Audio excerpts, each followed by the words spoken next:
I've always been interested in art, even from a very, very young age. My mother was an amateur painter. She wouldn't allow me to watch television, so she would buy paper, crayons, pencils, and let me draw.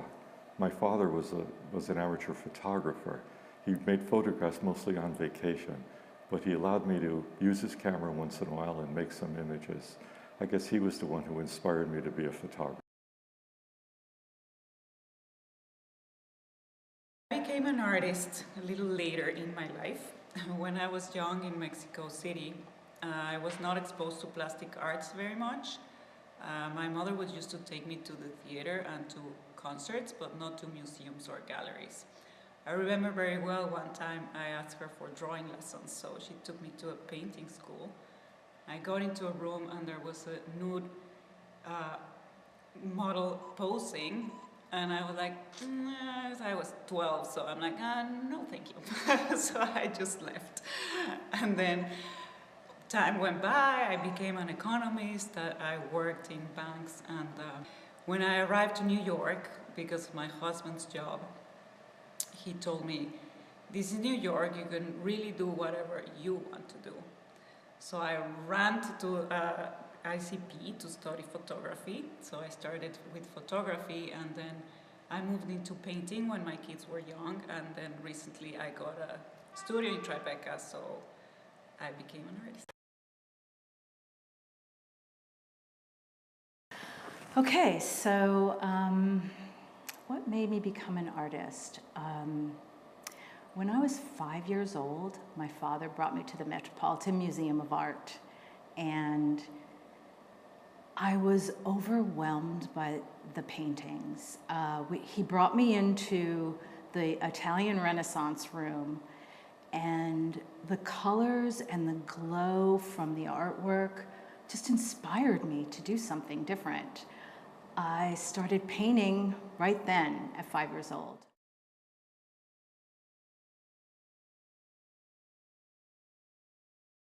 When I was a boy, I was fascinated by different kinds of light phenomena. I used to love to make my eyes go blurry and look at light coming through the leaves of a tree. Or I would try to make things separate and make my eyes separate and I realized that at a certain point in my life that I really loved trying to make that, trying to create that myself, trying to make something that would reflect on my own experience, and it was the thing I was best at. When I was little, people would ask me what I wanted to do, and there are jobs like lawyers and doctors and things, but and I would say maybe that, but I didn't mean it. I wanted to be an artist. I think I became an artist because it's the easiest way to express yourself and let more people hear what you want to say.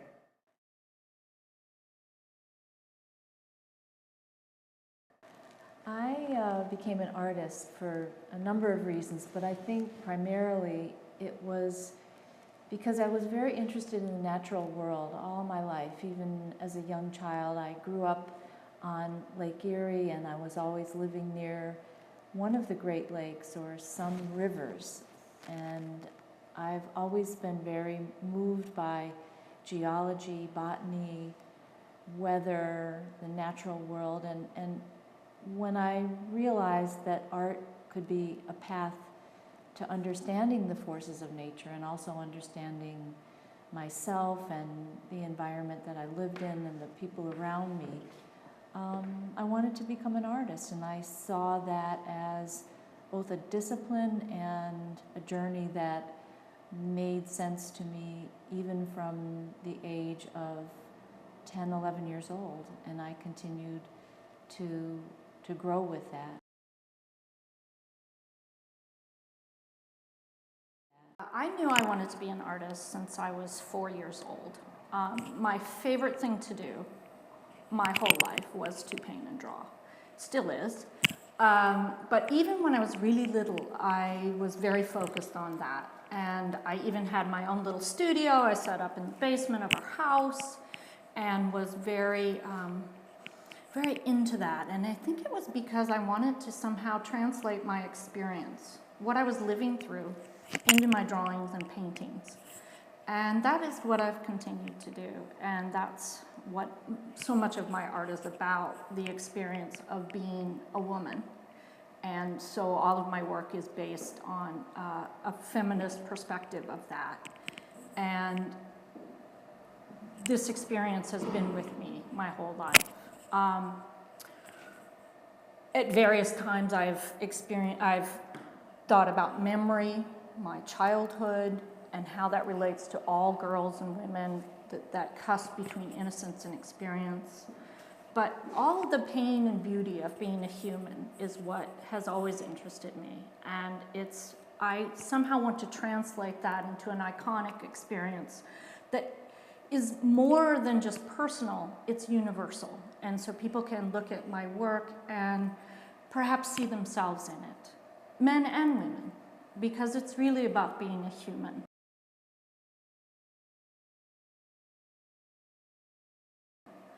What made me become an artist? I think I was born an artist. I think people are born certain things, and that was what I was meant to be. So I would have to say it's a spiritual thing. It's also an essential thing. It's who I am. I started making paintings when I was 10 to 12 years old, and I've been making paintings ever since. Part of the practice of what I do right now, though, it's a lot about removing resistance for me. So the paintings that I make are just as much a surprise to me as they are to anyone else.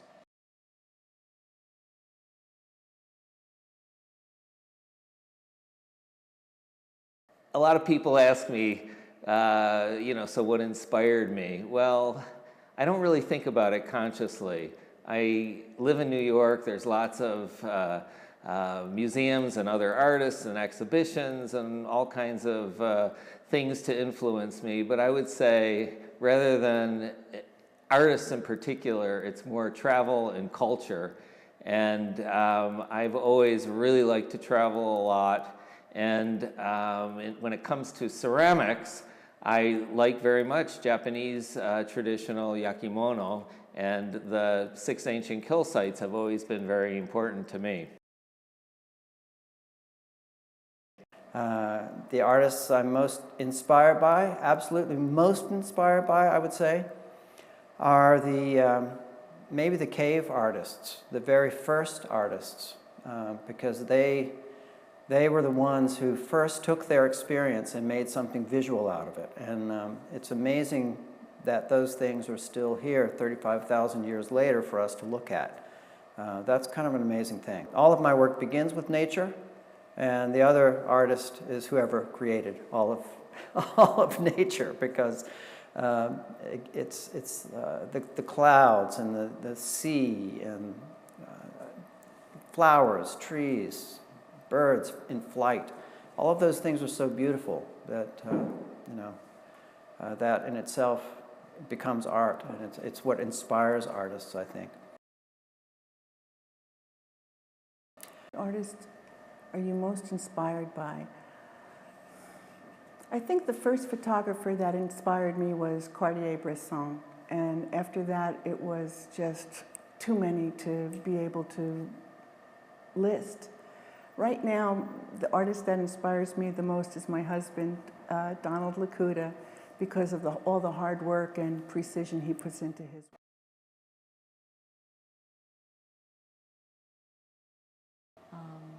The artist that most inspires me, I would say, is the American artist Joan Mitchell, who was born in the Midwest in Chicago, but she spent many of her years living in France, and both her very courageous decision to live in France at a time when many American artists were centered in New York, and also her original language, the way that she interpreted the teachings of Hans Hofmann and the work of her peers, the second generation abstract expressionists, but also the way that she found a language in painting and color and line to describe her memories of landscape.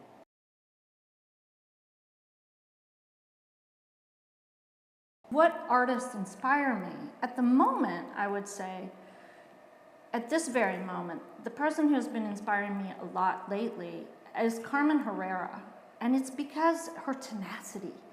This is an artist who worked, she's a Cuban American who worked all her life very intensely and very strongly and was not taken as seriously as she should have been. Artists loved her, curators loved her, but the public didn't know her until very recently. Now she's 103 years old, and she had a Whitney a Whitney retrospective. She's famous now. But it took until she was almost 100 years old, and I love the tenacity of that. I love that she kept working seriously, and also I love the idea that artists can live that long and still their minds, their hearts, their spirits, their brains are all focused on that kind of intense drama and experience of making art, and that inspires.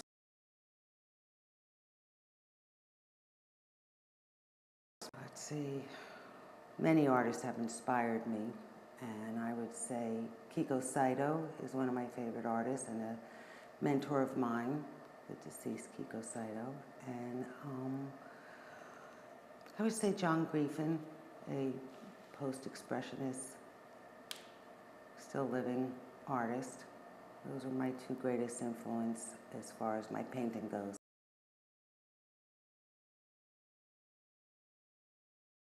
The artist that most inspired me, it's when I moved to Paris for a year. I was about 21 years old. Ingres, Dominique Ingres, was the first artist that captured my eye at the Louvre. And it was the texture of the skin of his paintings. Like, you feel like you could touch it and it was like fluffy. And the colors that he used. So I remember very well Ingres at that time. And then I also like Rodin, not just because of his sculptures, but his drawings are fascinating. The artists that have inspired me most are artists that I'd seen when I was much younger, going to museums. My mother took me to the Museum of Modern Art one day, and I was looking at two photographs next to each other. One was an Ansel Adams photograph of Moonrise, and the other was a Diane Arbus photograph. I thought that was very, very interesting and so different. I started to look at art a little bit more carefully. I'm inspired now by sculptors like George Siegel, by photographers like Brassai. Man Ray is rather wonderful. Picasso, everyone loves. I like artists that experiment and do things differently all the time, try different projects and actually take a chance. I don't like artists that never change and all of their life they're doing the same thing over and over again. And I like artists that experiment with technology and new media. This is the way life is. We have to keep changing.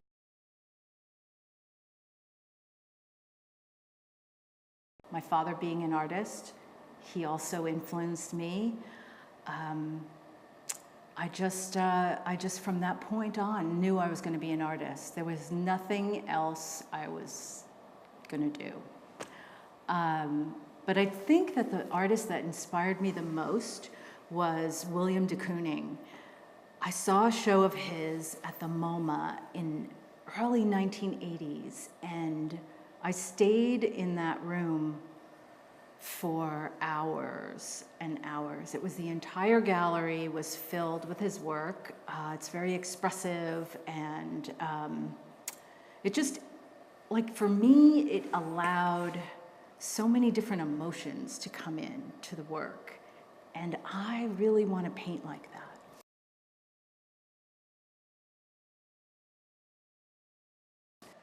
I've always been inspired by the work of Van Gogh and also Picasso.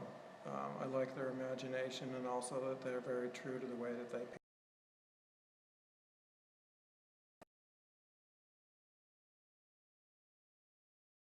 I love the city.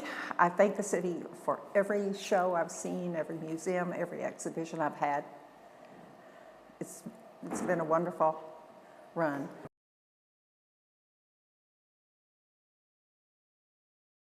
New York is the center of the art universe.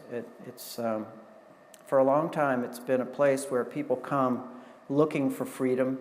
I didn't grow up here. I grew up in Virginia, and I came to New York to find my tribe, I guess you could say, the tribe of creative people, of artists, of musicians, of dancers, of the kind of people like myself who are trying to do something with their experience and make it something else, and make it something accessible, and make it something exciting, and make it something that other people can relate to and enjoy.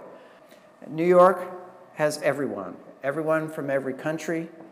It has people from just of every kind, and that diversity is what makes New York so exciting and so interesting, and it makes it a perfect place to work as an artist.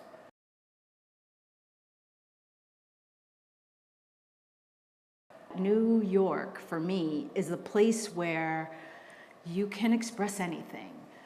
There's enough room in New York for artists from all over the world to come, and you can exchange ideas, and you can experiment as far as you want. I love New York.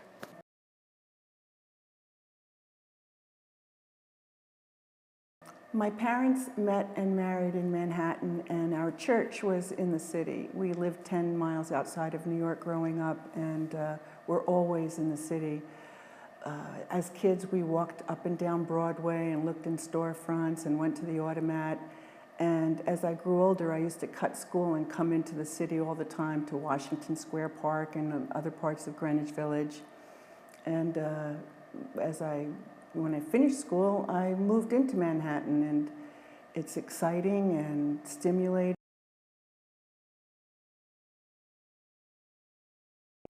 Living in New York is the most exciting place to live for me. I'm constantly inspired. I look around me, there's different lights, there's different action, there's different types of people, there's tremendous diversity, there's tremendous visual, sound. It's just alive. Something to go out to, wake up and move. The thing that I like about New York is that there is so many different types of people and ways of working and thinking here, and I think that all feeds into the general atmosphere of thought.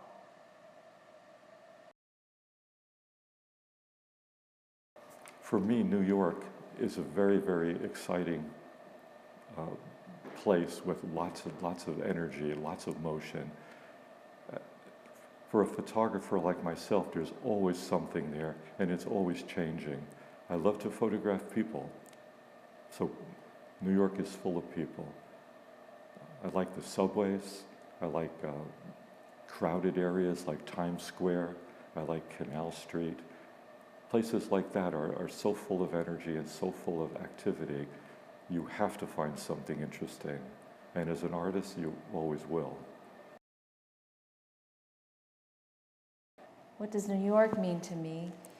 New York is multi-leveled. It has many different meanings for me. It's a built environment. It's also a place where I sense the geology. I sense the rock that underlies all of the things that we have built over top of it. And it's also the relationship of the Hudson River to where I live in the Bronx. I would have to say New York City for me is the Spuyten and Duyvil. It's the waterway that connects the Harlem River and the Hudson River. And it's also a touchstone for culture and community. My life as an artist is very much influenced by the artists that I've interacted with and built community with in this city. It's the collections of painting and sculpture and architecture that's around us. So those are the things that make up New York for me.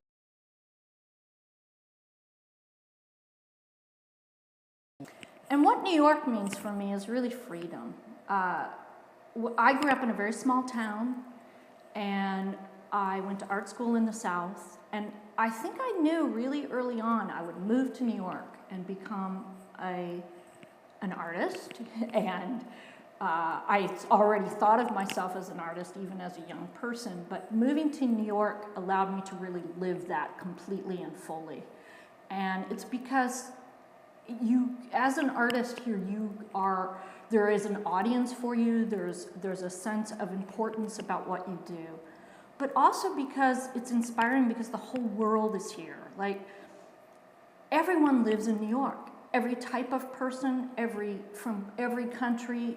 I love when you get on the F train, there are millions of different languages being spoken all at once. You go to a newspaper kiosk and there's newspapers in all different languages. If you want to eat out, it's like, what kind of food do you want? From what country? There's food from every culture.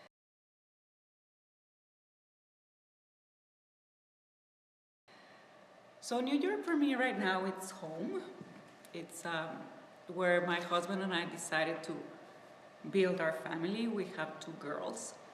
And as I mentioned before, that possibility, if you really work hard, you can do whatever you want. I mean, there's a trapeze school next to the Hudson River, so that, I think, sums it all up. You can do whatever you want. So for me, New York was and is a possibility to be what I want to be without any preconceptions. For me, New York City is a very stimulating environment, and I always like very much that there are people from every country of the world here. So on a daily basis, I find that I am engaged with not only different kinds of Americans, but also individuals from every country of the world, and that really inspires me. And it's part of the reason why I did a large project at the United Nations in New York with clay from every country of the world. That was called the Common Ground World Project.